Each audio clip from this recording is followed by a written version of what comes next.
মানুষ একটি অসমাপ্ত মহাকাব্য। রাতের আকাশ কখনোই শুধু অন্ধকার না, এটা এক ধরনের আর্কাইভ, যেখানে সময় জমা থাকে আলো হয়ে। যে তারাটাকে তুমি এখন দেখছো, হয়তো তার আলো যাত্রা শুরু করেছিল হাজার হাজার বছর আগে, তোমারও জন্মের আগে, তোমার পূর্বপুরুষদের জন্মেরও আগে। তবু আজ তুমি দাঁড়িয়ে আছো এখানে, একটি গ্রহের উপর, যেটা এক সময় ছিল শুধু ধূলিকণা, এবং তুমি তাকিয়ে আছো সেই আকাশের দিকে যেখানে থেকে তুমি এসেছো। মানুষ, এই শব্দটা খুব সাধারণ শোনায়, কিন্তু এর ভেতরে লুকিয়ে আছে এক অসাধারণ ঘটনা।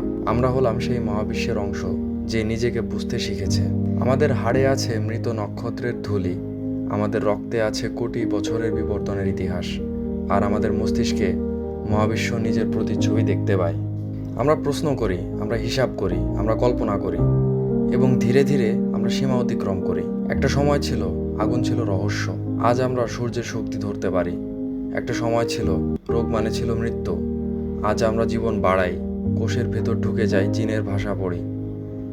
একটা সময় ছিল আকাশ ছিল দূরত্ব, আজ আমরা সেখানে যন্ত্র পাঠাই। আমাদের চোখের বদলে ক্যামেরা, আমাদের হাতের বদলে রোবট। আমরা এগোচ্ছি নীরবে, ধীরে, কিন্তু অনিবার্যভাবে। তবু এই গল্পের আরেকটা দিক আছে।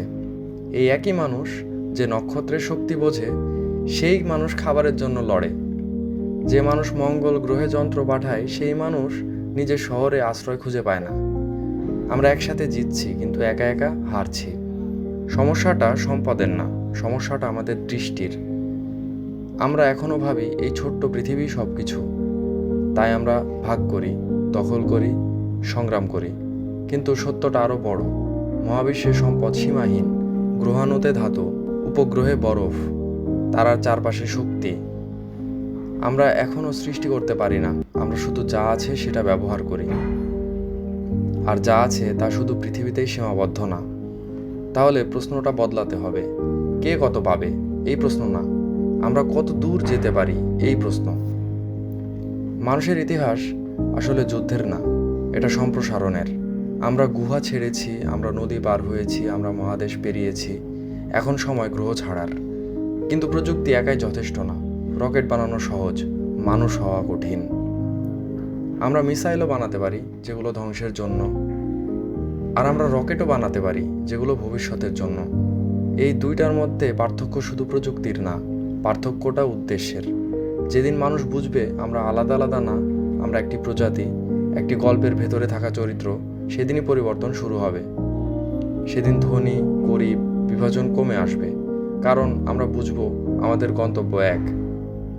একটা সভ্যতা তখনই মহান হয় যখন সে নিজের বেঁচে থাকার বাইরে ভাবতে পারে। আমরা কি শুধু টিকে থাকতে চাই, নাকি আমরা ছড়িয়ে পড়তে চাই নক্ষত্র থেকে নক্ষত্রে? ভাবো, একদিন মানুষ শুধু পৃথিবীতে থাকবে না, মানুষ থাকবে মঙ্গলে, ইউরোপ আর বরফের নিচে, দূরের কোনো এক্সোপ্ল্যানেটে, যেখানে আজ আমরা শুধু আলো দেখি। আর তখন পৃথিবীর এই ছোট ছোট লড়াইগুলো অপ্রাসঙ্গিক হয়ে যাবে। এই গল্পের কোনো শেষ নেই, কারণ আমরা এখনও মাঝপথে। মানবজাতি একটি অসমাপ্ত মহাকাব্য, যার পরবর্তী লাইনগুলো এখনও লেখা হয়নি, আর সেই লেখক তুমি। তাই প্রশ্নটা খুব সরল, তুমি কি ধ্বংসের অংশ হবে নাকি সৃষ্টির? তুমি কি সীমাবদ্ধতার মধ্যে থাকবে নাকি সীমা ভাঙবে?